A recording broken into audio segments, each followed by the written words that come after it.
Amen. Bonjour frères et sœurs. Gloire au Seigneur. Ce matin, nous allons parler de Jésus-Christ et j'aimerais que nous puissions dire au Saint-Esprit que nous l'invitons. Lui dire qu'il soit libre au milieu de nous et libre de révéler la gloire de Jésus-Christ. Parce que c'est le Saint-Esprit qui réellement révèle la gloire de Jésus. Nous allons lui demander non seulement de révéler la gloire de Jésus au milieu de nous, mais aussi de révéler la gloire de Jésus en nous et par nous. Et prenons ces chants et par ces chants, prions que le Seigneur révèle la gloire de Christ en ces moments. Merci Saint-Esprit. Merci Père parce que tu nous envoies ton Esprit qui vient révéler la gloire de Christ. Sois libre au milieu de nous en ce moment. Sois libre au milieu de nous, Esprit de Dieu.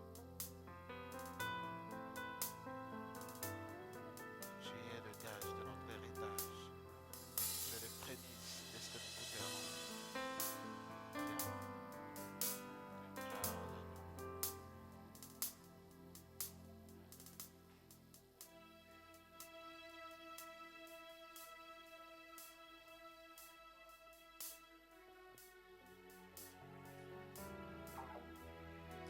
Merci pour ta présence. Désirons ce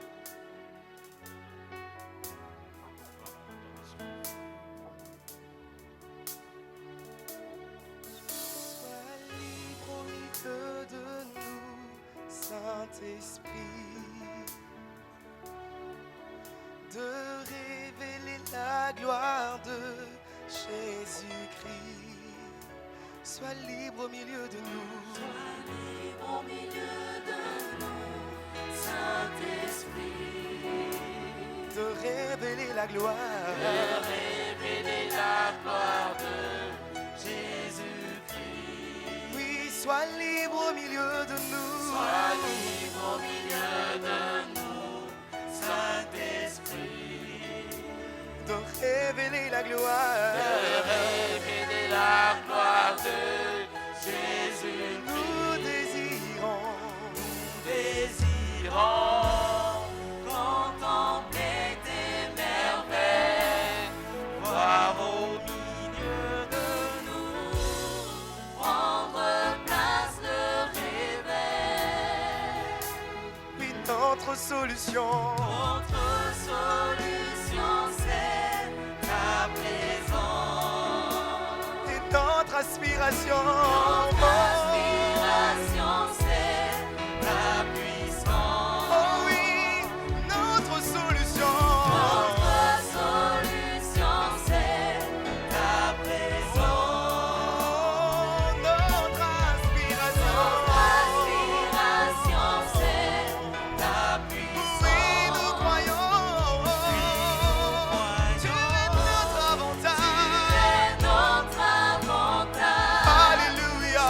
Saint-Esprit, tu es le gage de notre héritage. Oui, nous croyons. Tu es notre avantage. Saint-Esprit, oui, tu es le gage de notre héritage. Oh oui, Saint-Esprit. Saint-Esprit, Je m'attends. je m'attends à toi. Je saisis par la foi mon miracle maintenant. Saint-Esprit, sous ce ciel ouvert, inonde l'atmosphère. Tu es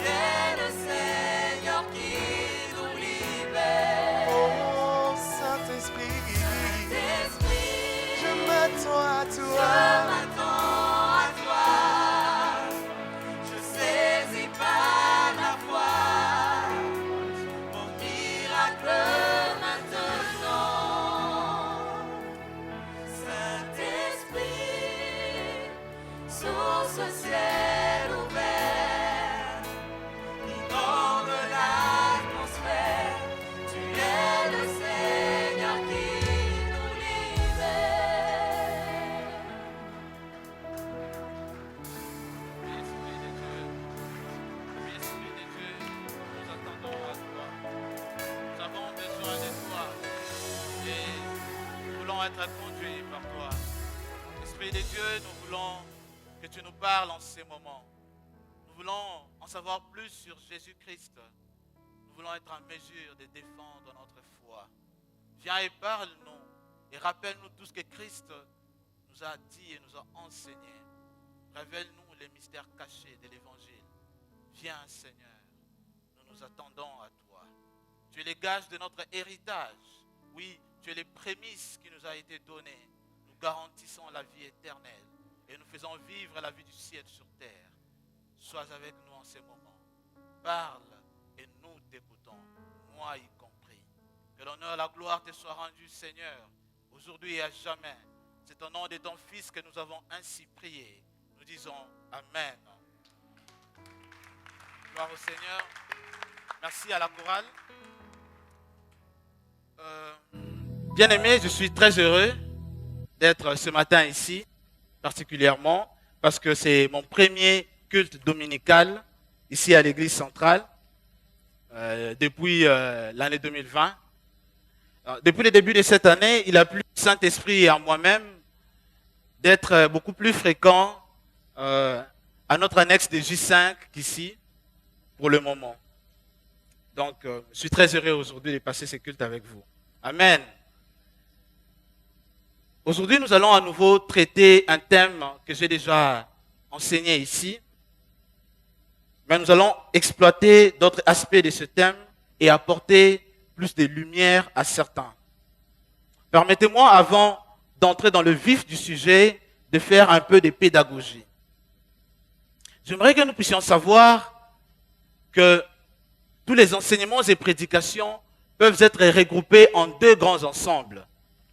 Le premier est constitué, dans le premier ensemble des enseignements et prédications, est constitué de ces prédications qui traitent notre comportement, qui nous aident à améliorer notre caractère. C'est par exemple dans ce groupe d'enseignements et prédications qu'on pourra placer la prédication du dimanche dernier que nous avons eu avec le pasteur Bonny sous le thème « Être de la race de Job ». Nous sommes partis de Job 1, du 1er au 22e verset, et nous avons vu quelques caractéristiques de Job qu'il nous faut avoir, notamment que Job était un homme intègre, craignant Dieu et se détournant du mal. Ces types d'enseignements sont très importants parce qu'ils nous aident à plus ressembler à Jésus-Christ. Mais la ressemblance à Jésus-Christ n'est pas seulement une question de comportement et de caractère.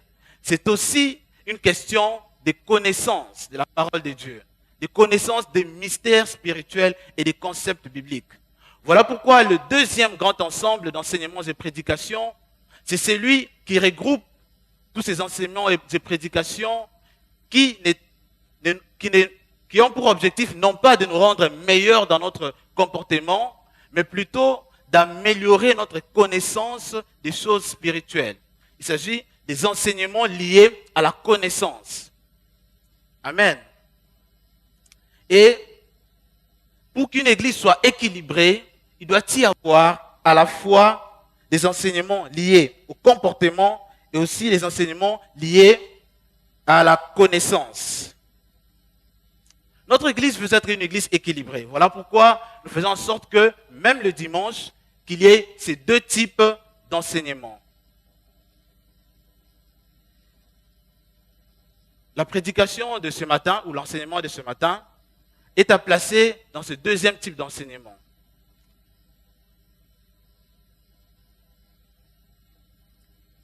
Est à placer dans le deuxième type d'enseignement et l'objectif n'est pas qu'en sortant d'ici, que nous puissions savoir qu'est-ce que nous allons faire pour que nous puissions être meilleurs dans notre caractère, notre comportement, mais que nous soyons en mesure de défendre notre foi, nous soyons en mesure de comprendre certains concepts bibliques qui paraissent au premier abord difficiles. Amen. Pourquoi cela est important? Parce qu'une église qui n'enseigne que sur les comportements et les caractères, ce qui est bien, court le risque de former des chrétiens qui se comportent bien, qui marchent dans la crainte de Dieu, mais qui sont des bébés spirituels et qui peuvent être facilement ballottés par tout vent de doctrine. Il suffit que quelqu'un vienne te dire quelque chose en utilisant 2-3 versets et tu es complètement perdu. Vous voyez? En revanche, une église qui n'enseigne que sur la connaissance et les mystères de la parole de Dieu court le risque de former des chrétiens qui connaissent la parole de Dieu, qui ont de la connaissance, mais qui ne marchent pas dans la crainte de Dieu. Amen. Oui, le succès se trouve dans l'équilibre.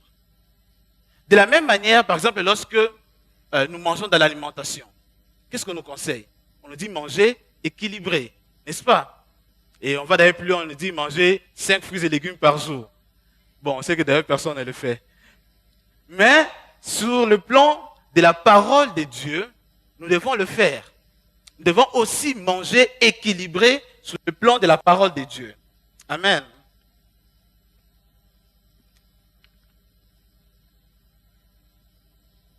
Le thème de ce matin est Christ crucifié, ressuscité et glorifié. Christ crucifié, ressuscité et glorifié. J'ai déjà enseigné sur ce thème autrefois et le premier enseignement que j'avais donné sur ce thème se trouve sur la chaîne YouTube de l'Église. Le lien de cet enseignement sera mis dans la description de la vidéo de celui-ci. Dans la description de cette vidéo, pour ceux qui nous suivent sur les réseaux sociaux, je vous prie de recevoir mes salutations amicales et fraternelles. Et je vous conseille, lorsque vous rentrez à la maison, de prendre le temps de suivre à nouveau cet enseignement sur Christ ressuscité et glorifié. On vous enverra le lien encore une fois dans nos groupes WhatsApp. J'aimerais déjà, par ailleurs, préciser qu'il ne s'agit pas d'une série d'enseignements que je suis en train de donner, parce que je comprends qu'il soit difficile de suivre une série d'enseignements sur des dimanches aussi décalés comme ceci, mais c'est plutôt un type d'enseignement ou un type de prédication que le Seigneur m'a mis à cœur depuis un moment. Le Seigneur m'a mis à cœur depuis un moment de prêcher et de parler de Jésus-Christ, de prêcher sur Jésus. Je le ferai ici, mais aussi dans beaucoup d'autres églises où je serai invité. Parler de Jésus-Christ lui-même. Il s'agit de sa personne, de sa naissance, pourquoi il est né, tous les mystères qui entourent sa personne. Et d'ailleurs, la prédication que je vais donner lors de la Noël, il s'agit de la prédication du dimanche 22 décembre, elle est pratiquement dans le même sens, parce que nous y avons parlé aussi de la naissance de Jésus-Christ et de pourquoi on devait célébrer, ou on pouvait célébrer, pas on devait, mais on pouvait célébrer la Noël. Et je vais d'ailleurs démontrer dans cette vidéo, dont le lien sera aussi placé dans la description de celle-ci, que la célébration de la fête de la naissance de Jésus-Christ n'a pas commencé avec les hommes. Je vous laisse découvrir le reste dans cette vidéo que vous pouvez suivre aussi. Ok, rassurez-vous. On peut suivre cet enseignement, on peut suivre cette prédication sans avoir suivi les autres. Donc, ne soyez pas déconcertés et ne pensez pas que vous ne pouvez pas me suivre sans avoir eu au préalable à suivre les 2 précédentes prédications sur ça. Amen. Ça va, vous arrivez à suivre? Jusque-là, je n'ai même pas encore commencé. Hein? Dieu nous donne chaque jour le pain quotidien et nous allons manger celui d'aujourd'hui. Aujourd'hui, je vais mettre une emphase sur 2 points de la personne de Jésus. Nous allons parler principalement du rapport qu'il y a entre la naissance de Jésus-Christ et le péché originel. Et ensuite, nous parlerons de l'accès au salut par Jésus-Christ. L'accès au salut en Jésus-Christ. Mais pour commencer, j'aimerais bien que nous puissions lire quelques versets introductifs. Nous aurons 2 versets de base. C'est Genèse 2, 15 à 18, et puis Romains 8, 29 à 30. Lisons la parole de Dieu. Genèse 2, 15 à 18, je lis dans la version seconde 1910. L'Éternel Dieu prit l'homme et le plaça dans le jardin d'Éden pour le cultiver et pour le garder. L'Éternel Dieu donna cet ordre à l'homme. Tu pourras manger de tous les arbres du jardin, mais tu ne mangeras pas de l'arbre de la connaissance du bien et du mal, car les jours où tu en mangeras, tu mourras. L'Éternel Dieu dit, il n'est pas bon que l'homme soit seul. Je lui ferai une aide semblable à lui. Ne pensez pas au mariage, je ne parlerai pas du mariage. Romains 8, 29 à 30. Car ceux qu'il a connus d'avance, il les a aussi prédestinés à être semblables à l'image de son Fils, afin que son Fils fût le premier-né entre plusieurs frères. Et ceux qu'il a prédestinés, il les a aussi appelés. Et ceux qu'il a appelés, il les a aussi justifiés. Et ceux qu'il a justifiés, il les a aussi glorifiés. Amen. Dans les thèmes Christ crucifié, ressuscité et glorifié, il y a principalement trois grandes parties. Il y a Christ, donc la personne de Jésus-Christ, sa naissance, les circonstances de sa naissance, le sens même de son identité. Ensuite, il y a sa crucifixion et sa résurrection. Et puis, il y a la partie glorifiée. Je croyais qu'aujourd'hui, j'allais parler de la partie glorifiée, mais dans la préparation, le Seigneur m'a retenu encore dans Christ. Parce que jusque-là, nous ne parlons que de Christ depuis un moment. La dernière fois, lorsque je parlais du péché originel, maintenant, j'aimerais expliquer quel lien il y a entre la naissance de Jésus et la transmission du péché originel. Parce que le péché originel, c'est l'une des notions les plus importantes de la foi chrétienne. En fait, c'est au travers de cette notion du péché originel qu'on dit que tout homme naît pécheur, éloigné de Dieu, séparé de Dieu. Mais quel lien y a-t-il entre cette naissance mystérieuse de Christ qui naît d'une femme vierge et le péché originel? L'autre fois, en voulant expliquer cela, j'ai dit maladroitement que l'enfant appartient à l'homme. C'était maladroit de ma part.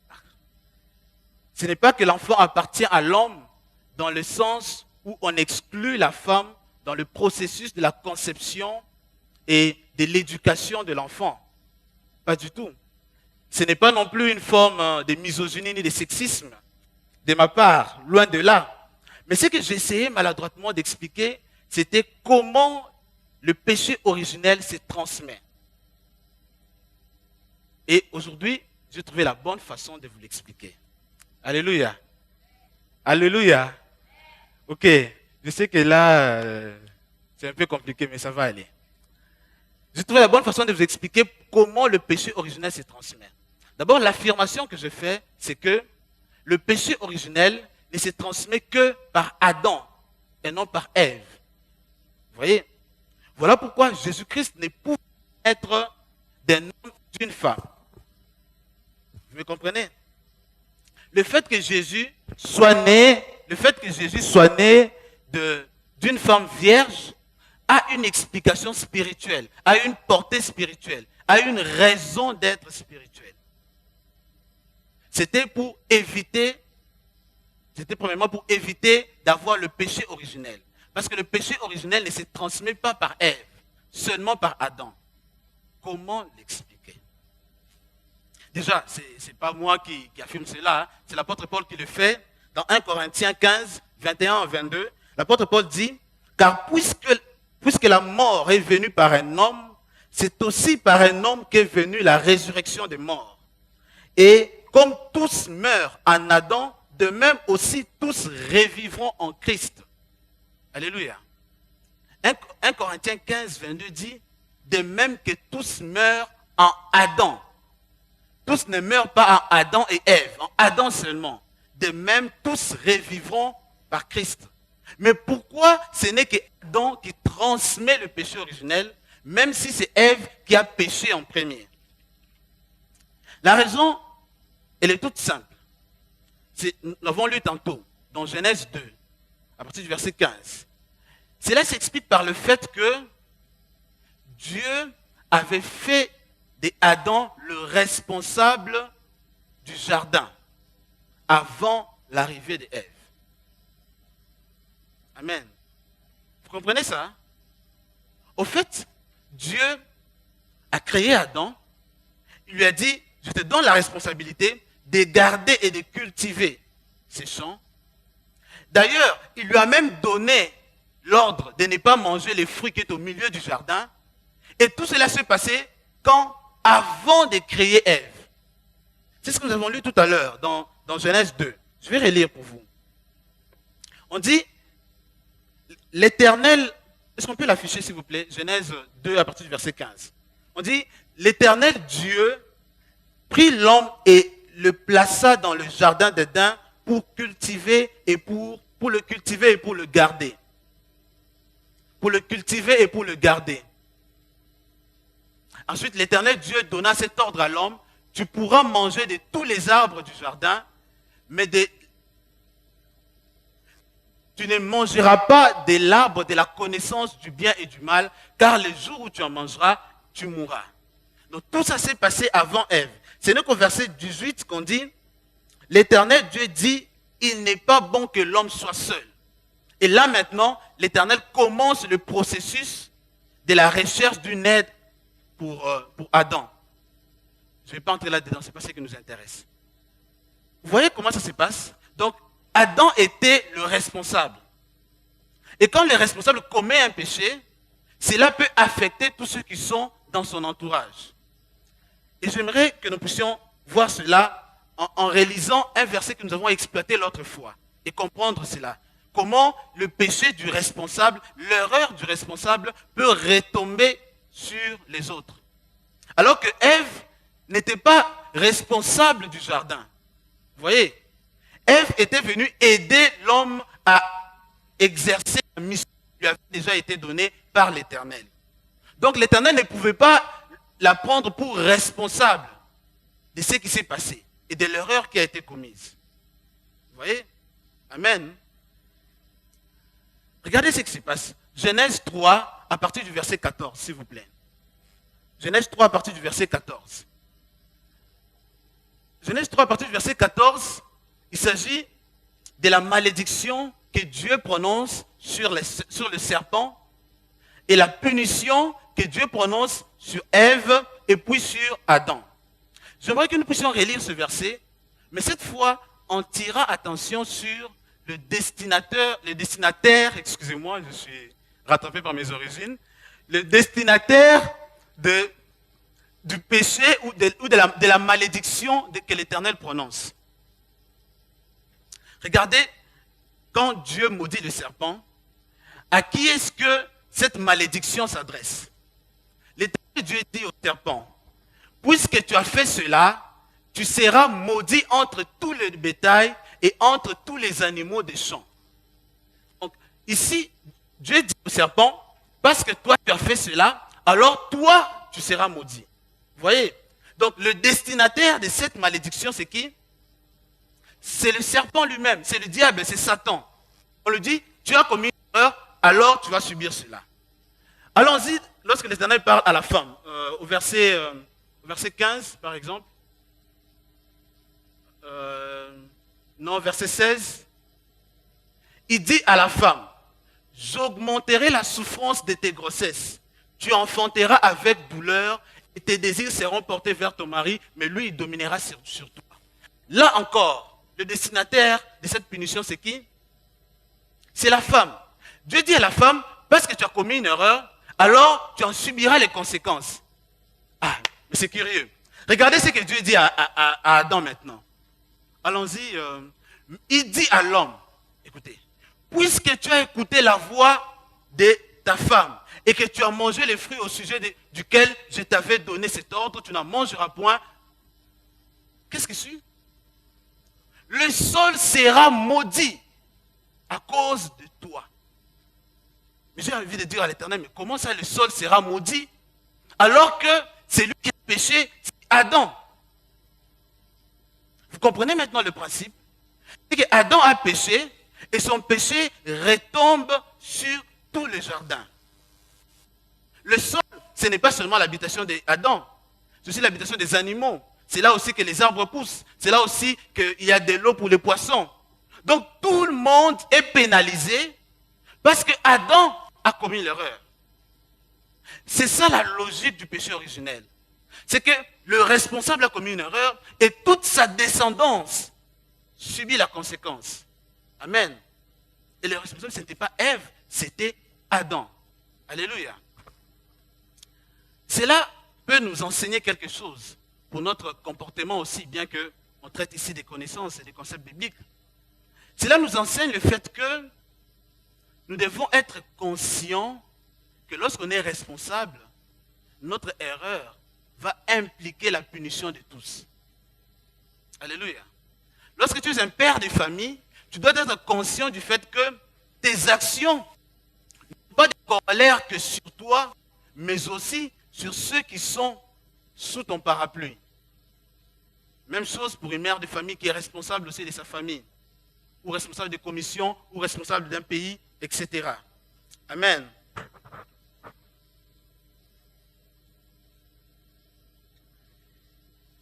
Ça, c'était le premier point sur lequel je voulais apporter de la lumière. Le deuxième point, celui-là est encore beaucoup plus critique et beaucoup plus délicat, parce que je vais, sur ce point, répondre à une question doctrinale qui est souvent très posée et très importante, autant pour moi. C'est la question au sujet de la prédestination au salut. Amen. Je sais que très souvent on se pose cette question. Existe-t-il une prédestination au salut? Nous parlons de Jésus-Christ, nous ne pouvons pas ne pas parler du salut. Donc, l'accès au salut en Jésus-Christ. Nous avions parlé autrefois de la descendance du serpent ou de la descendance du diable, ou enfant du diable. J'aimerais apporter plus de lumière sur ce point, parce que l'expression descendance du serpent a déjà été utilisée dans un passé assez lointain par un célèbre évangéliste américain pour parler d'une chose qui, à mon avis, est contraire aux Écritures. J'en parle parce qu'il s'agit d'une doctrine hérétique qui parfois perturbe ou même détourne les enfants de Dieu. Et d'ailleurs, dans la semaine qui vient de s'écouler, beaucoup de frères et sœurs de notre église, de notre assemblée m'ont posé des questions sur cette doctrine de la prédestination au salut. Il s'agit des questions du genre, est-ce que Dieu a choisi d'avance les personnes qui seront sauvées et celles qui ne seront pas? Y a-t-il sur terre des hommes et des femmes prédestinés à aller en enfer et qui par conséquent ne peuvent jamais croire en Christ, quel que soit le nombre de fois qu'on leur annonce l'évangile? Ou alors y a-t-il des gens qui ont été prédestinés à croire en Christ et qui par conséquent vont forcément croire, se convertir avant la fin de leur vie? Eh bien, si vous aussi vous posez les mêmes questions, vous êtes au bon endroit, parce que dans la suite de cet enseignement, je vais démontrer, verset à l'appui, pourquoi et comment cette doctrine de la prédestination au salut est une hérésie, c'est-à-dire une fausse doctrine. Et quelle est la prédestination dont la Bible parle réellement. Amen. Les adeptes de la doctrine de la prédestination au salut partent d'un concept qui à la base est biblique. Il s'agit de la notion de la descendance du serpent, dont on parle dans la Genèse 3.15. Vous voyez, vous nous affichez Genèse 3.15. Genèse 3.15, l'Éternel dit au serpent, je mettrai inimitié entre toi et la femme, entre ta descendance, ta postérité et sa postérité. Vous voyez? Donc, c'est écrit presque noir sur blanc qu'il existe une postérité du serpent. Et maintenant, ils partent de ça pour expliquer que la postérité du serpent dont parle Genèse 3.15, c'est tous ceux qui sont issus de Caïn. Parce que pour eux, Caïn est issu du rapport sexuel qu'il y aurait eu entre le serpent et Ève. Au fait, pour eux, le fruit interdit, c'est le rapport sexuel. Et donc, quand ils partent de ça, ils disent, voilà, le fruit interdit, c'était le rapport sexuel, et il y a eu ce rapport entre Ève et le serpent, et de ce rapport est sorti Caïn, et Caïn, c'est la descendance du serpent, et donc tous ceux qui sont issus de Caïn, qui sont des humains comme vous et moi, ne peuvent jamais croire en Christ, parce qu'ils ont été prédestinés à aller en enfer. Et maintenant, tous ceux qui ne sont pas issus de Caïn ont été prédestinés à aller au paradis. Déjà, le danger, le piège dans lequel les adeptes de la prédestination au salut sont tombés, c'est de vouloir expliquer ce que la Bible n'a pas expliqué. De vouloir nommer ce que la Bible n'a pas nommé. Parce que c'est une question qui revient toujours dans la bouche des chrétiens. Oh, c'est quoi le fruit interdit là? Il faut nous donner le nom du fruit interdit. Et les chrétiens qui aiment tout ça. Et maintenant, comme la Bible n'a rien dit à ce sujet, on a voulu forcément donner une réponse sous couvert des révélations. Et comme ça plaît aux oreilles des gens, les gens l'ont accepté. Et aujourd'hui, très peu de gens savent d'ailleurs que la doctrine de la prédestination au salut vient de ça. On s'attache seulement à ça et on croit qu'il y a des gens qui sont destinés à être sauvés, d'autres à aller en enfer. Mais j'aimerais quand même donner une réponse, avant de parler de la prédestination, sur c'est quoi le fruit là que Dieu avait interdit. Amen. Ça vous intéresse de connaître ça? C'est quoi le fruit là même, que Dieu avait interdit? C'est quoi le nom même du fruit? Je vais vous donner le nom ce matin. Vous voulez la voir? Bon, dites-moi, donne-nous. D'accord. Ma réponse, c'est Deutéronome 29, 29. On peut l'afficher s'il vous plaît. Deutéronome 29, 29 dit, c'est affiché? Pas encore. Dit, les choses cachées sont à l'Éternel notre Dieu, les choses révélées sont à nous et à nos enfants à perpétuité afin que nous mettions en pratique toutes les paroles de cette loi. Alléluia. Donc, le nom de ces fruits-là, c'est que c'est une chose cachée. C'est une chose cachée. L'Éternel l'a cachée. Parce que ce que l'Éternel a révélé, c'est pour nous et pour nos enfants, pour toujours, donc à perpétuité, afin que nous puissions mettre en pratique cela. Amen. Au fait, il faut comprendre l'utilité des Écritures. Je vais peut-être vous surprendre en vous disant que la Bible n'a pas tout dit. Ni sur la création, ni sur Jésus-Christ. Encore une fois, ce n'est pas moi qui l'ai dit. C'est l'apôtre Jean qui l'a dit. Vous pouvez lire ça dans Jean chapitre 21. Lorsqu'il finit son chapitre, il dit « Jésus-Christ a encore fait beaucoup d'autres choses qui n'ont pas été écrites. Et si ça avait été écrit, il n'y aurait même pas eu de papier pour écrire. » En fait, cette parole est vraie à la fois pour Jésus, mais aussi pour l'Éternel, pour le Père, dans la Genèse. Moïse n'a pas tout dit dans la Genèse. Vous voyez? Il n'a dit que ce qui était utile pour nous. Voilà pourquoi plus tard, Paul écrivant à Timothée, dans sa deuxième lettre, 2 Timothée 3,16, il lui dit que toute écriture est inspirée de Dieu et utile pour enseigner, pour convaincre, pour corriger, pour instruire dans la justice, afin que l'homme de Dieu soit accompli et propre à toute bonne œuvre. Alléluia. Affichez-nous 2 Timothée 3,16. Ça nous permet de comprendre pourquoi les Écritures ont été données. Pour ces 4 utilités. Toute écriture est inspirée de Dieu et utile pour enseigner. 2 Timothée 3,16. Utile pour enseigner, pour convaincre, pour corriger et pour instruire dans la justice. Donc, le nom de ces fruits-là ne contribuait pas à ces 4 utilités des Écritures. Voilà pourquoi Dieu a décidé de ne pas nous les donner. Alléluia. J'ai donné un conseil assez récemment aux futurs baptisés et j'aimerais aussi nous les partager. Je leur ai dit, à chaque fois que vous écoutez un enseignement, rassurez-vous que tout ce qui est donné dans cet enseignement est scripturaire, c'est-à-dire basé sur les Écritures. Et tout ce qui n'est pas bibliquement fondé, mettez-le de côté. Parce que généralement, les hérésies s'infiltrent de manière très subtile. En fait, j'ai une formule chimique pour toutes les hérésies. Vous pouvez le noter pour ceux qui prennent des notes. Si vous ne notez pas, vous pouvez le garder en tête. De toute façon, nous avons la vidéo, donc vous pouvez aller suivre.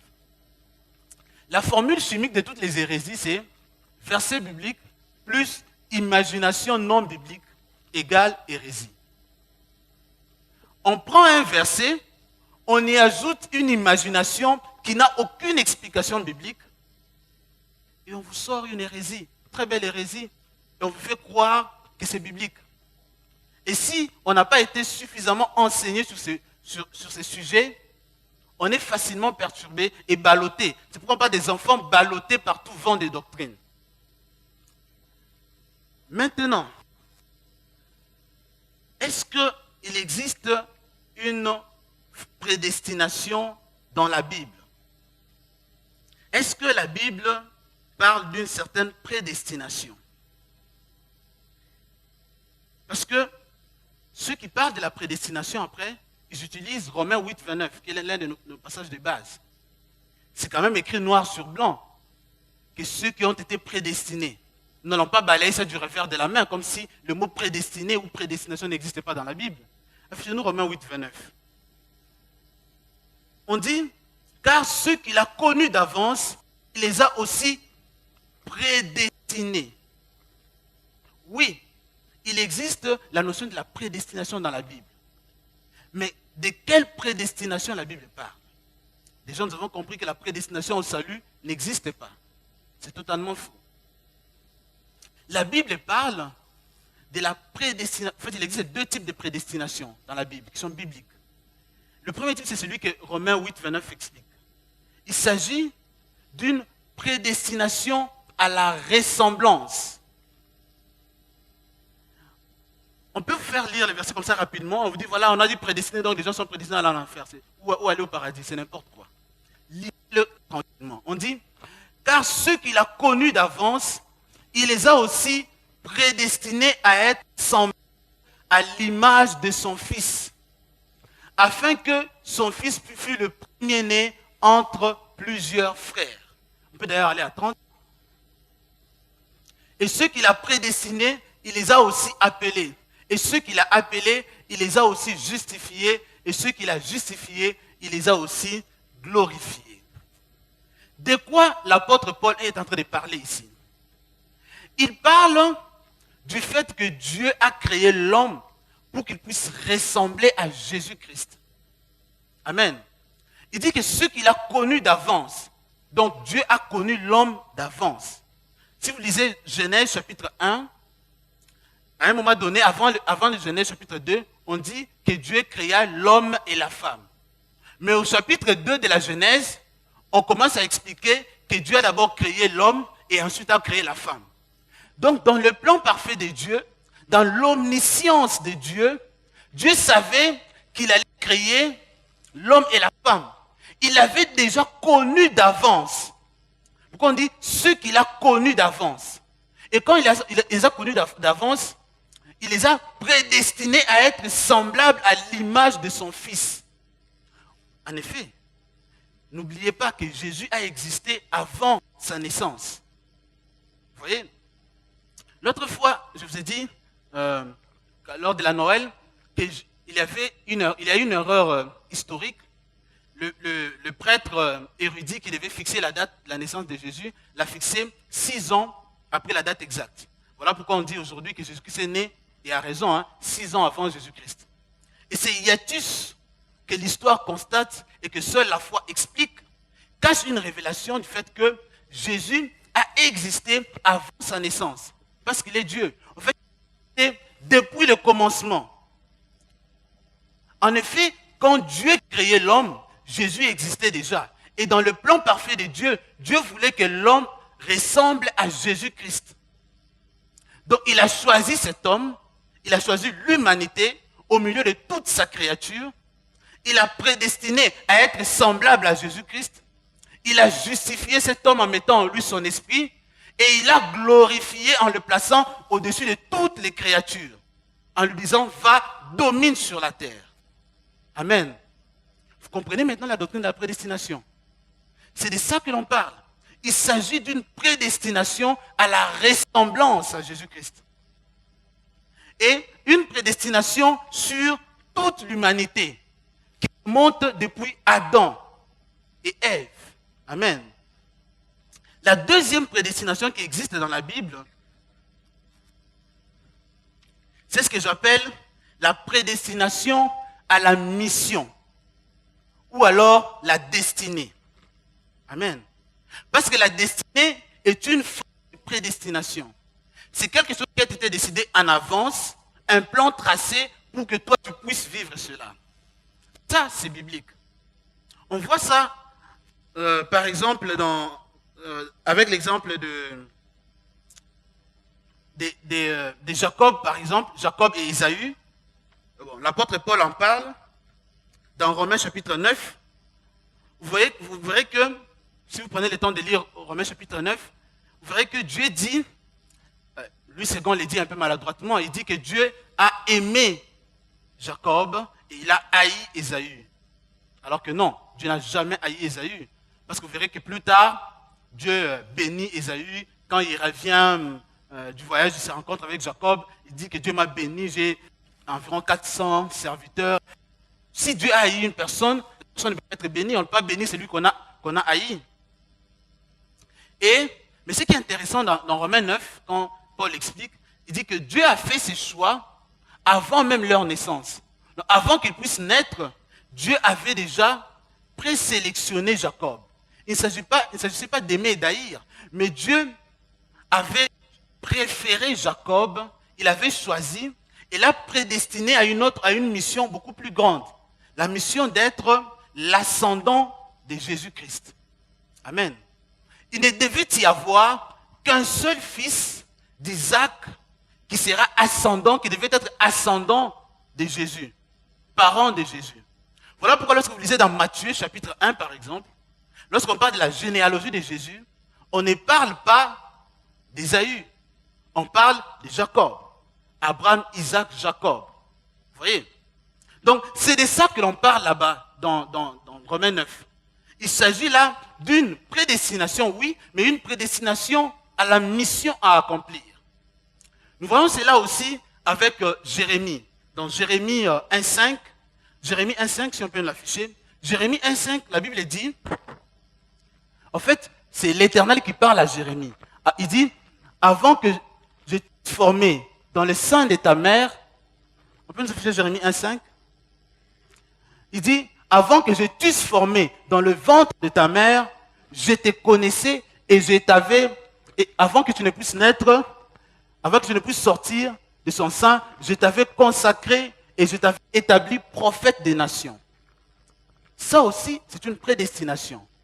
C'est ce qu'on appelle la destinée. Donc, avant que tu ne puisses naître, avant que toi et moi ne puissions naître, Dieu, dans sa bienséance, a déjà un plan tracé pour nous. A déjà une destinée pour nous. Nous a déjà prédestinés à une fonction, à une mission précise. Vous voyez? Le troisième et dernier exemple, c'est celui de David.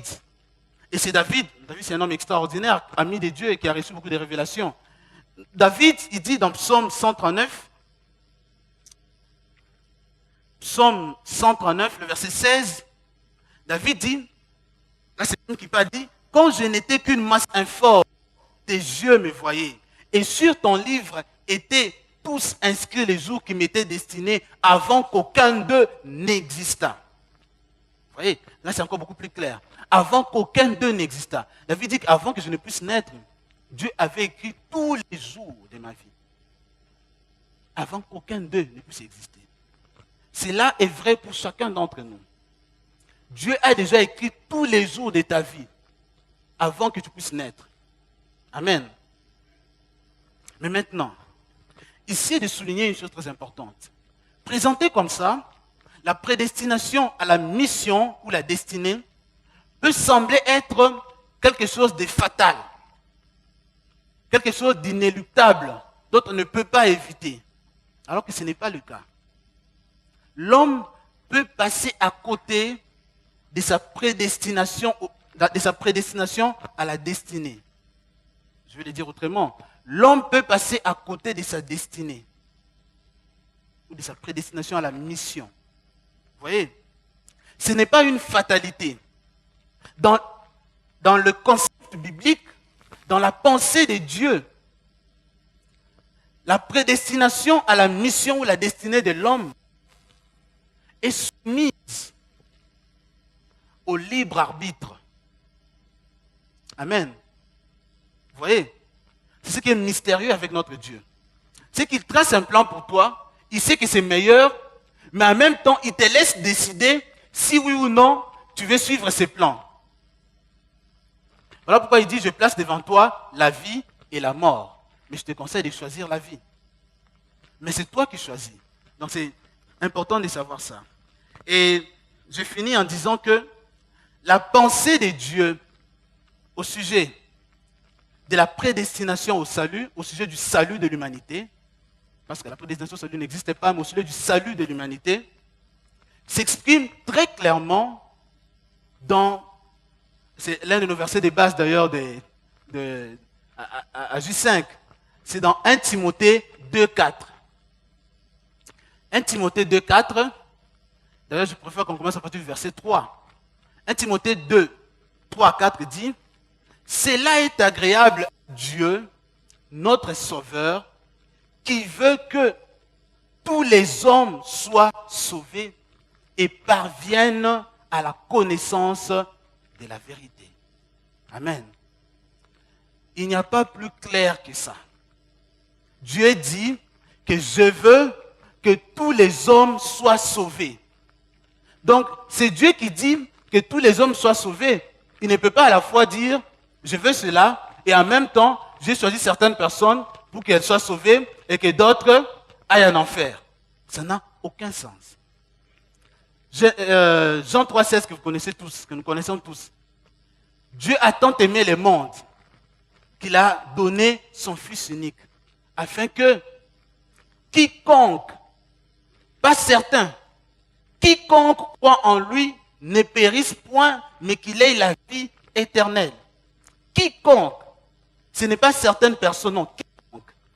Et quand Jésus s'envole, quand il part au ciel, Matthieu 28, 19, il dit, allez, faites de certaines nations, de quelques nations que moi j'ai prédestinées, de toutes les nations, des disciples. Voilà la pensée de Dieu quant au salut de l'humanité, de toutes les nations. Donc ne vous laissez pas embrouiller par ces fausses doctrines et ces fausses hérésies qui utilisent un ou deux versets pour embrouiller les enfants de Dieu. Mais soyez solidement assis dans la parole de Dieu, croyez-y fermement, évangélisez avec force en croyant que Dieu veut réellement que tous les hommes soient sauvés. Il n'y a aucun homme qui a été écarté. Ne vous sentez pas délaissés par Dieu. Dieu veut que tous soient sauvés et allons-y et contribuons au plan de Dieu. Que Dieu vous bénisse. Calvin, let's go.